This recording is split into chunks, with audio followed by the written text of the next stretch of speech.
¿Cómo están? Es un placer volver a saludarlos para continuar con nuestra clase número 4. Como ustedes saben, soy Diego Jiménez, profesor de la carrera de Derecho de la Universidad Mayor de San Andrés, y hasta el momento hemos venido desarrollando la obra del profesor Norberto Bobbio, Estado, Gobierno y Sociedad. Hasta ahora hemos analizado en las clases previas los diferentes alcances y matices de las diferentes categorías desarrolladas por su profesor Bobbio, entre ellas derecho privado, derecho público, Estado, sociedad civil, derecho individual, derecho colectivo y otras que son indexas al desarrollo de estas categorías políticas y que tienen que ver fundamentalmente con un análisis dicotónomo. ¿Qué quiere decir? Con un análisis donde el desarrollo de un concepto implica intrínsecamente el desarrollo del otro, o ya sea por antítesis y sea también porque el concepto desarrollado implica el antagónico del otro. En ese contexto es para mí importante resaltar que una vez asentado la metodología que el profesor Norberto Bobbio ha utilizado en la primera parte del desarrollo del texto, esta aproximación a los conceptos más generales respecto de entender el Estado como tal. En la segunda parte, el profesor Norberto Bobbio intentará describir el Estado, a partir fundamentalmente de hacer una diferenciación entre la historia de las instituciones políticas y la historia de las doctrinas políticas. Tómese en cuenta para este análisis que en muchos de los textos, particularmente en los grandes textos de teoría del Estado, que tuvieron por énfasis en los años 10 y los años 20 del siglo pasado, no importaba mucho hacer grandes distinciones respecto de la aproximación científica conceptual, porque lo importante para muchos de los autores, particularmente de las doctrinas políticas, era describir el Estado o describir un Estado ideal, como vamos a ver a continuación. Debemos entonces, en esta segunda parte, siguiendo los lineamientos estrictos del profesor Norberto Bobbio, hacer una diferenciación entre los dos conceptos. El primero de ellos es la historia de las doctrinas políticas. Y la historia de las doctrinas políticas es equivalente al pensamiento de los autores, al pensamiento de los diferentes filósofos de la teoría política respecto de diferentes cuestiones que hacen el Estado.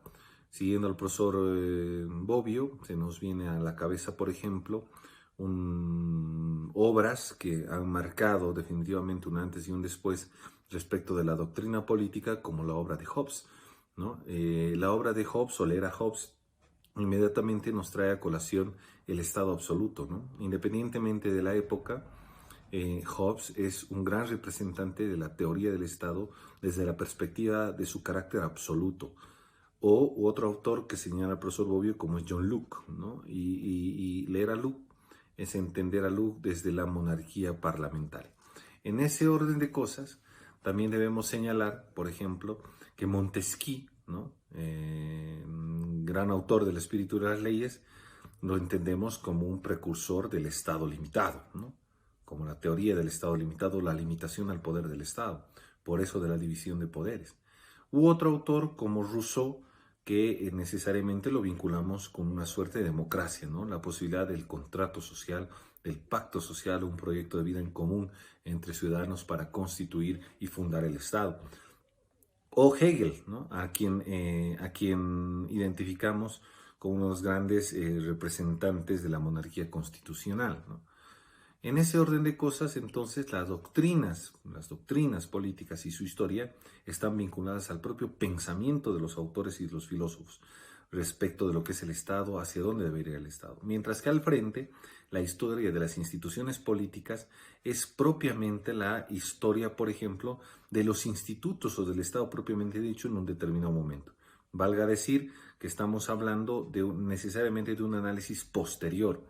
El profesor Bobbio nos indica que es muy difícil poder conciliar el análisis completo de una institución o su evolución en tiempo real, y por lo general las obras que tenemos son una reconstrucción, en realidad, de lo que fueron las grandes instituciones estatales o las grandes instituciones propias o del poder político. Y en este caso, por ejemplo, el profesor Bobbio señala que tenemos las grandes obras de los juristas, ¿no?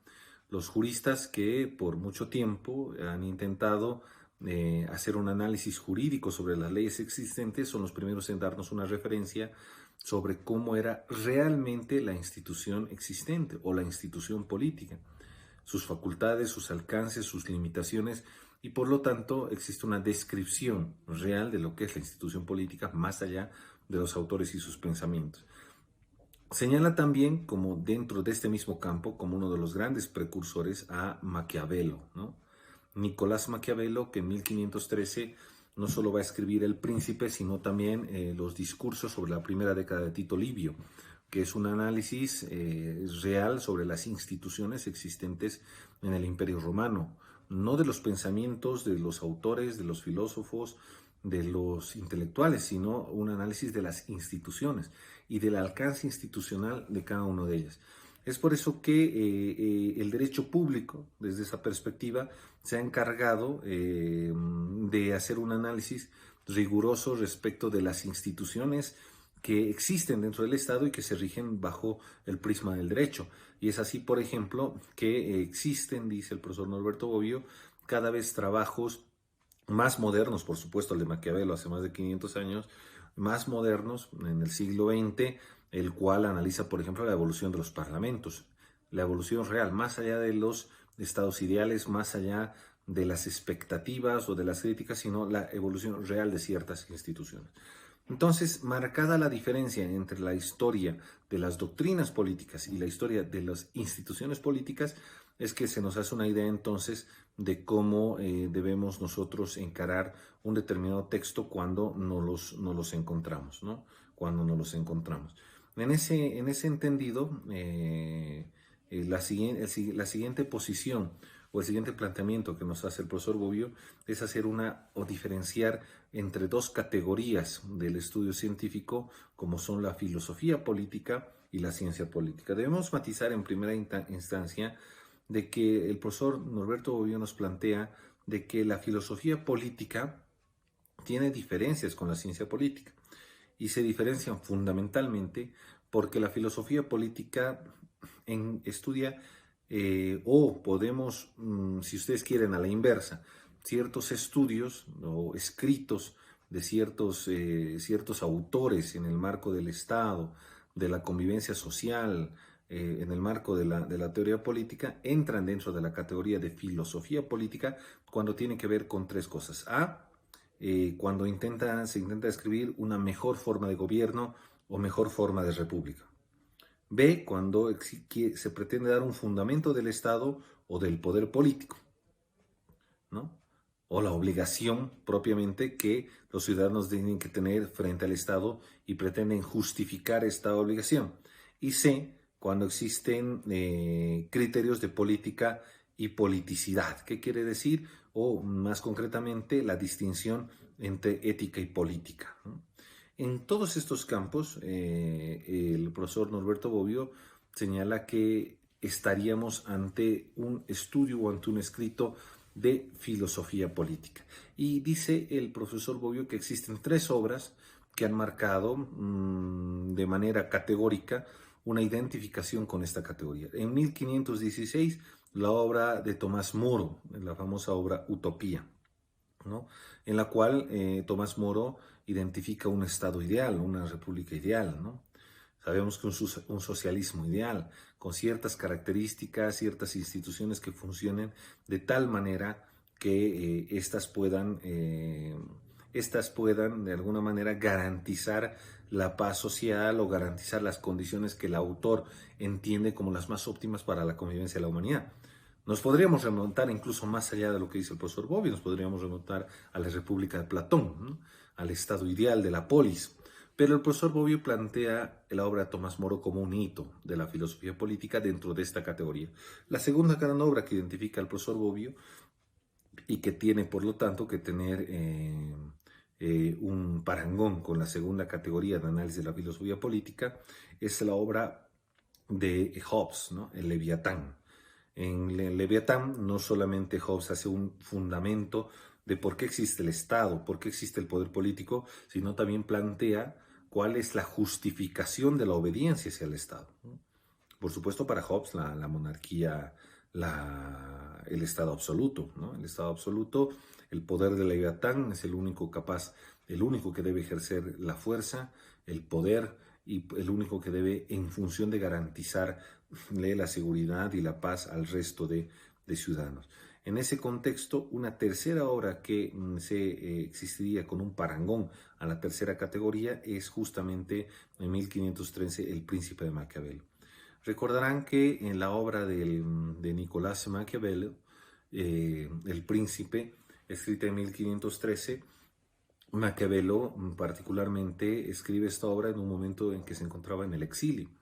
Y en 1513, Maquiavelo, que había vivido grandes años de su vida, siendo un funcionario público, si ustedes quieren, de la República de Florencia, en un momento en que Florencia se encontraba no solamente con una autonomía de gobierno, sino en constantes confrontamientos y guerras con los estados colindantes, ¿no? No solo con los estados papales, no solamente con el poderoso Estado francés, que ya para 1503 estaba totalmente unificado, y que le va a plantear a Maquiavelo el reto de poner un estándar al que él denomina las virtudes y las fortunas que debe tener un príncipe. ¿Para qué? Para lograr unificar Italia, ¿no? Frente a los poderosos estados nacionales que habían crecido. No solamente el Estado francés, sino Fernando II de Aragón unificando las coronas en la península ibérica. Por lo tanto, ante los crecientes estados nacionales y su poder, Maquiavelo va a plantear necesariamente cuál debería ser entonces el objetivo de un príncipe en Italia que logre unificar toda Italia, y no importa qué debería ser el príncipe. Si este príncipe debería usar, si ustedes quieren, la mentira o la verdad, si vaya a usar cualquier herramienta con tal de lograr el objetivo de unificar el Estado. Eso se llama razón de Estado, ¿no? La razón de Estado se justifica por sí misma y por lo tanto no importa lo que se tenga que hacer en función de la razón de Estado. Se le atribuyó entonces, sin que Maquiavelo lo escriba, que el fin justifica los medios. Ese término no es un concepto que ustedes puedan encontrar en ninguna de las obras importantes de Maquiavelo, pero se puede deducir que ese fuera el contenido de su pretensión política, claro, porque siempre el fin es el Estado, entonces no es cualquier fin. En ese entendido de cosas, también la obra del Príncipe de Maquiavelo lo que pretende hacer es separar dramáticamente lo que es la política de la ética, y por lo tanto estamos si ustedes quieren, en un parangón de lo que es la tercera gran categoría de la filosofía política. Sin embargo, la ciencia política, a diferencia de todas estas ideas que pretenden o ya sea hablar del Estado ideal, filosofía política, obediencia al Estado, ¿no? Dentro de los fundamentos que justifican el poder del Estado, ¿no? Filosofía política, o dentro de esta diferenciación entre la ética, la moral, el gobierno del Estado, filosofía política, frente a lo que debemos distinguir de esto que es filosofía política, de lo que es la ciencia política. Y la ciencia política es la investigación en la vida política, es la investigación ya propia que plantea el profesor Bobbio, que puede darse en tres campos absolutamente específicos. El primero de ellos es el principio de verificación o de falsificación como criterio de aceptabilidad de resultados. ¿Qué quiere decir? Verificación o falsificación bajo criterios de aceptabilidad. Estamos hablando entonces de la posibilidad de poder hacer análisis, ¿no?, de carácter concreto frente a ciertas situaciones del Estado en donde, o condición de existencia de las instituciones políticas, donde podemos verificar o determinar la falsedad de los criterios de aceptabilidad de ciertos resultados, o por ejemplo en temas de procesos electorales, etc. Una segunda es el uso de técnicas de la razón que permitan dar una explicación causal en sentido fuerte y también en sentido débil del fenómeno que se está indagando. Valga decir que la ciencia política utiliza técnicas de la razón, de la lógica, que permitan dar una explicación causal, ¿no? Causa-efecto, el porqué de cierto resultado en función de qué lo originó, esa relación de causalidad. Y una tercera es la abstención o abstinencia de juicios de valor, la llamada avaluatividad. La evaluatividad, ¿qué quiere decir? Es no poner una carga valorativa y que el autor de la ciencia política que pretende hacer un análisis de estos solo se limita a hacer una descripción de lo que realmente existe. Desde mi punto de vista, muy complejo, ¿no? Porque implicaría abstraerse de cualquier idea valorativa, abstraerse de cualquier posición ideológica, semánticamente muy complejo y quizás hasta sería una falacia, etcétera, porque sobre pretexto de ser imparciales, muchas veces más bien lo tendencioso es implícito. Pero siguiendo los lineamientos del profesor Norberto Bobbio en su obra, esto sería posible. Desde esa perspectiva, entonces quedan marcados los dos campos y las diferencias de estudio entre la filosofía política y la ciencia política. Y en ese entendido existe una tercera forma de aproximación al Estado, que es desde el punto de vista sociológico y jurídico, ¿no? El profesor Bobbio nos plantea que el primero en hacer una aproximación de esta naturaleza fue el profesor George Jelinek, ¿no? Que en 1910 escribe su obra Doctrina General del Estado. La Doctrina General del Estado por el profesor Jelinek es una obra monumental, déjenme decirles, una obra monumental que intenta conciliar dos aspectos fundamentales en el Estado, que es lo sociológico y lo jurídico. Por eso también, aunque no lo dice el profesor Bobbio, pero yo lo traigo a colación, es también conocida como la teoría de las dos facetas del Estado, ¿no? Que Kelsen más tarde dirá de manera despectiva la teoría dual, ¿no? Siendo despectivo. Pero sin entrar a Kelsen, debo decirles que la teoría de las dos facetas del Estado nos plantean justamente eso, ¿no? Que el Estado tiene una doble dimensionalidad, lo sociológico y lo jurídico. Vamos a ver. Lo primero que ha introducido la doctrina general del Estado para el profesor Bobbio es la primera aproximación jurídica a entender el Estado, más allá de que este sea un mero fenómeno social. Y entendido desde esa perspectiva, debe entenderse entonces desde esta teoría el Estado como persona jurídica, el Estado como órgano de producción normativa, el Estado como productor de normas y como productor, por lo tanto, de las condiciones de existencia de las relaciones sociales. Entendido así, entendido desde ese punto de vista, uno de los que va a apoyar este análisis de las dos facetas más tarde es el profesor Max Weber, ¿no? El profesor Max Weber, que plantea que igual debe haber una distinción necesaria en el Estado, fundamentalmente cuando lo estudiamos o desde el punto de vista jurídico o desde el punto de vista sociológico.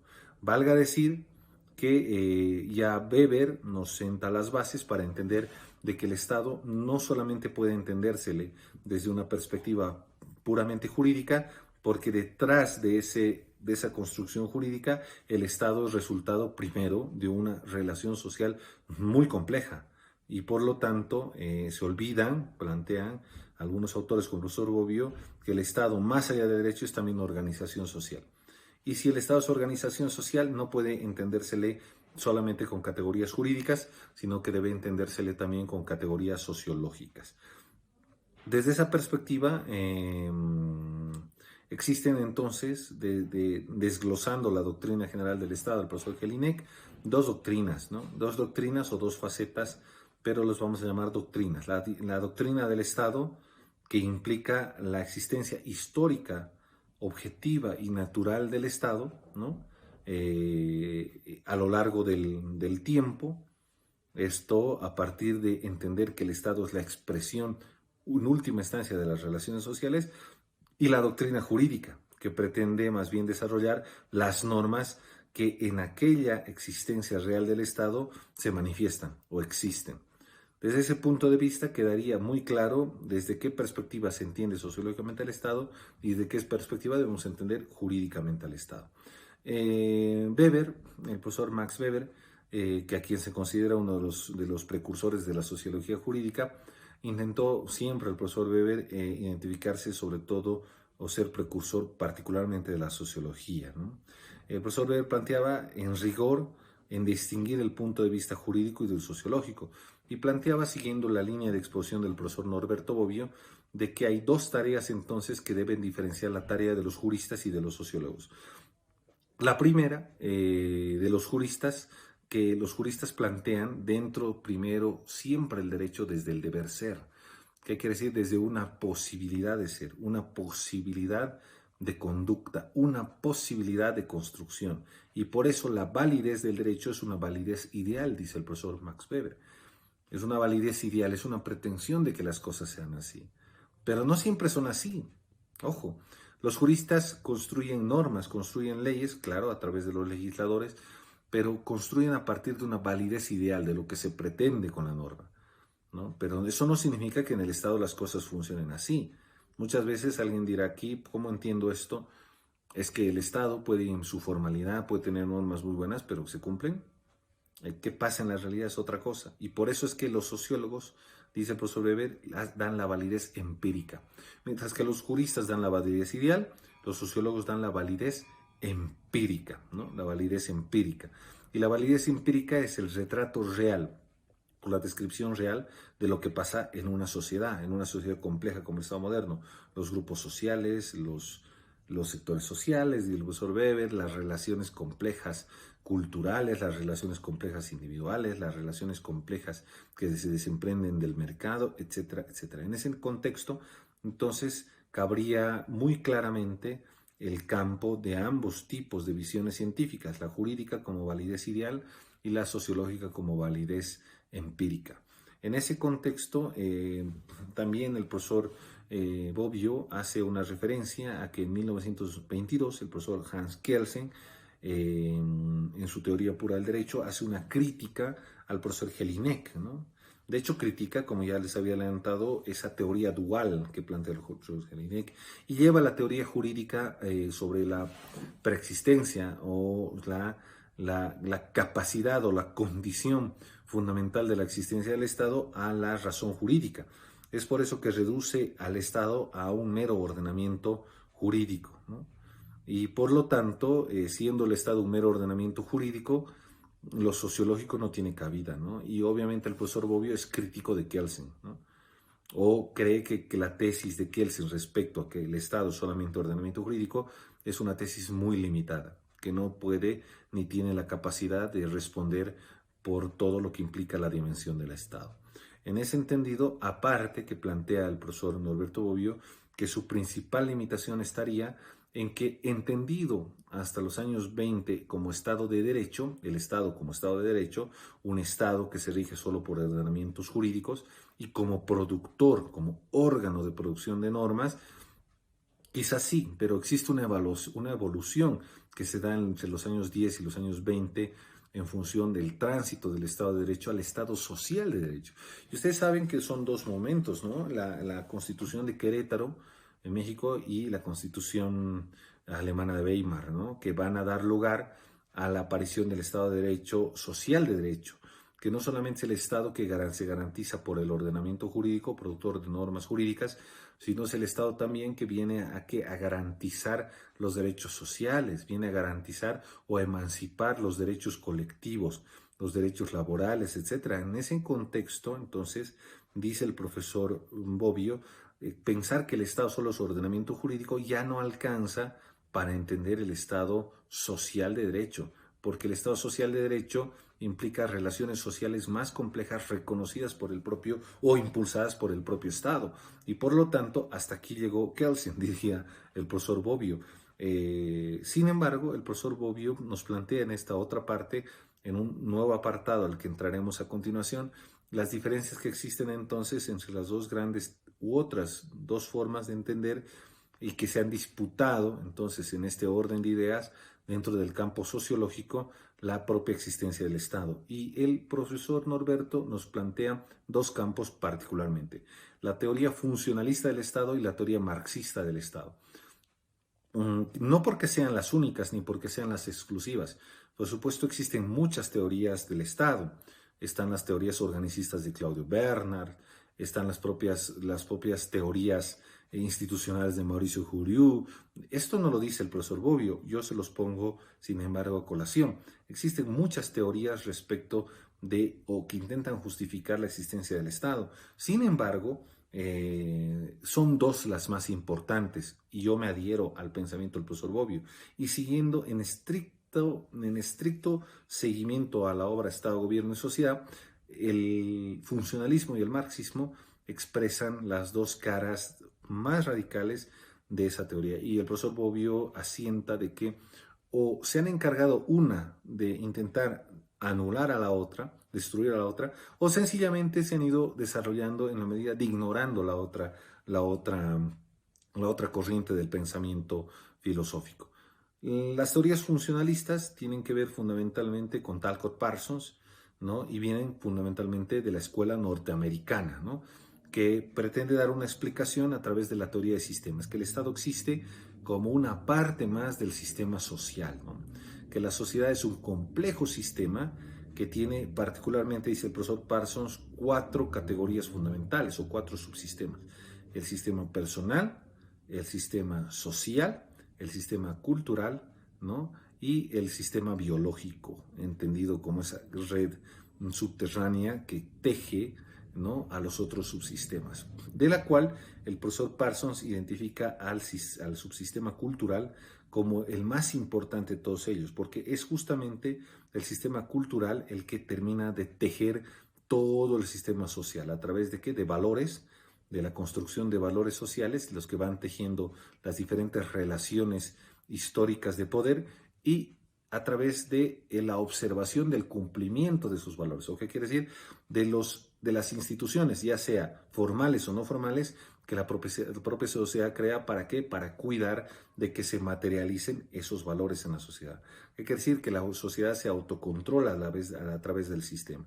Y por lo tanto no existe cambios abruptos en la historia, sino existe una suerte de evolución sistémica, ¿no? Existe una especie de evolución sistémica donde el Estado aparece aquí como una parte más dentro del sistema, una creación de la propia sociedad que cumple un rol sistemático dentro de este complejo, digamos, circuito de subsistemas donde la propia sociedad va retroalimentando, ¿no? Entonces aparece una suerte de orden de integralidad, ¿no? Donde todo es parte del sistema y por lo tanto no existe, o el Estado es una parte más del sistema. Las teorías funcionalistas, por supuesto, pretenden desconocer o pretenden ignorar de que vaya a haber una solución o una suerte de reconocimiento de que en la sociedad existe formas u otras formas en las cuales se justifican las relaciones sociales. Todos en el sistema cumplen un lugar y todos en el sistema a través se retroalimentan del resto de subsistemas. Todos son necesarios y una suerte de armonía en el sistema, y cuando no hay armonía, el sistema tiene la necesidad de hacer evolucionar instituciones, retroceder instituciones en la medida en que el sistema se vuelva a ajustar.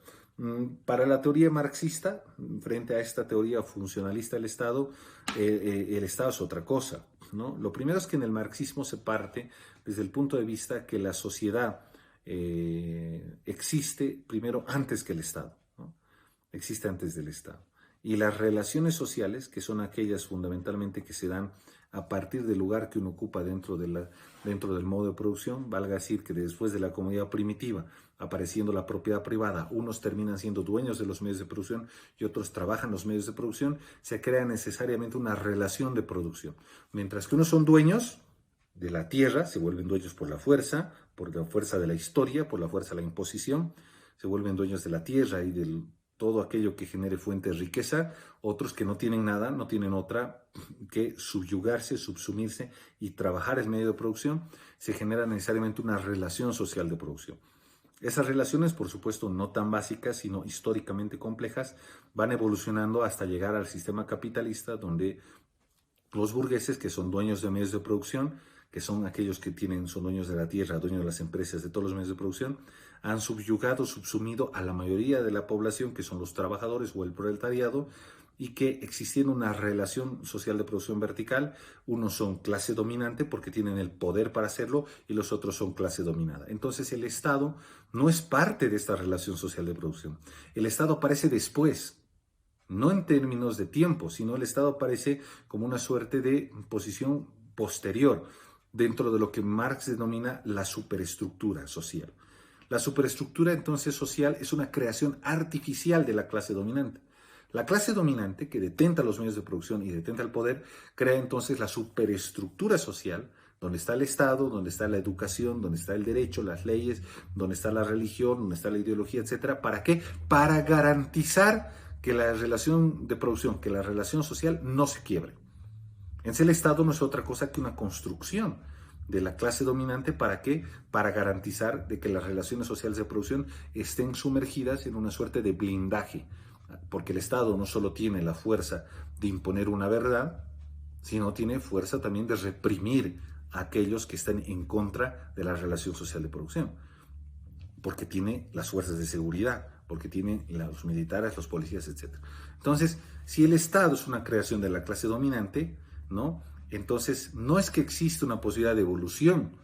El Estado tiene límites como toda la superestructura. Su límite es la voluntad de la clase dominante y por lo tanto los grandes momentos de tránsito entre un Estado y otro han sido los grandes momentos de ruptura o de revolución. Cuando la relación social de producción a la estructura se terminó cayendo en un momento histórico y surgió otra relación social de producción que tuvo la necesidad de crear un nuevo Estado. Entonces, la única forma de pasar de un momento al otro es un momento que Bobbio denomina conflictualista. ¿Qué quiere decir? De crisis general y de ruptura total de la estructura social. No hay una evolución, lo que hay es una ruptura total de una relación social de producción a otra. Valga decir, del esclavismo al feudalismo, del feudalismo al capitalismo, y cuando los proletarios, siguiendo al Marx, rompan sus cadenas y terminen de tomarse el poder, ¿no? No es que van a tomar el poder del Estado, sino que van a tomarse los medios de producción, las empresas, la propiedad y demás, y a partir de eso, cuando la relación social de producción se cae absolutamente toda la superestructura y por lo tanto la nueva relación social de producción, que podría ser el socialismo, creará su propio Estado, su propio derecho, su propia educación, su propia ideología y todo lo que es la superestructura. Si tenemos entonces esta perspectiva, este lugar que ocupa el Estado dentro de la superestructura es totalmente diferente a la posición funcionalista. Y esto es lo que el profesor Bobbio nos los deja absolutamente marcado, ¿no? Obviamente el profesor Bobbio señala de que existen ciertas cuestiones que puede rescatar de ambas posiciones sobre el Estado, pero también existen críticas respecto a limitaciones que tiene una respecto a la otra. También el profesor Bobbio, en esta última parte de esta clase, nos plantea que existe un sistema derivado, ¿no? De los cuales teoría sistémica derivada, una evolución de Parson, una evolución del funcionalismo, del cual David Easton y Gabriel Almond habrían planteado de que existe una teoría, evidentemente el Estado es parte de un sistema social y que lo que existe es una relación dicotónoma entre las relaciones políticas y el sistema social. Las relaciones políticas entendidas como la relación de las instituciones políticas y el sistema social como el conjunto de fenómenos y factores sociales que produce la sociedad. Y esta relación es una relación, si ustedes quieren, entre constante demanda, que genera demanda la relación social y que genera una suerte de cumplimiento o incumplimiento por parte de la relación política.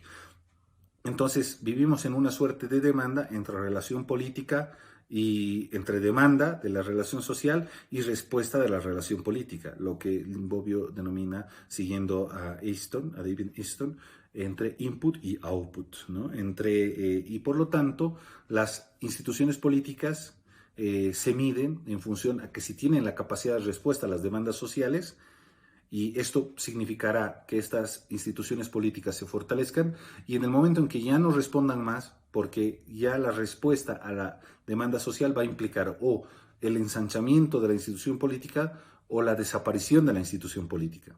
En ese orden de cosas, esta relación entre sociedad y Estado, entonces se vuelve una relación input-output, demanda-respuesta, demanda-respuesta. Voy a ir un poco más allá del profesor Norberto Bobbio. Me parece una explicación muy simple, porque esto implicaría de que el Estado es un sujeto distinto de la sociedad y no como parte y creación de la sociedad y que está constantemente evaluado en función a que si responde o no responde las demandas de la sociedad. Y esto, por supuesto, puede tener grandes limitaciones cuando nos planteamos una mirada más profunda de la propia relación social, que quizás el único o la única teoría que se aproxima a dar una explicación de la propia relación social como tal y económica, por supuesto, es el marxismo. En ese entendido de cosas, es hasta aquí la clase del día de hoy.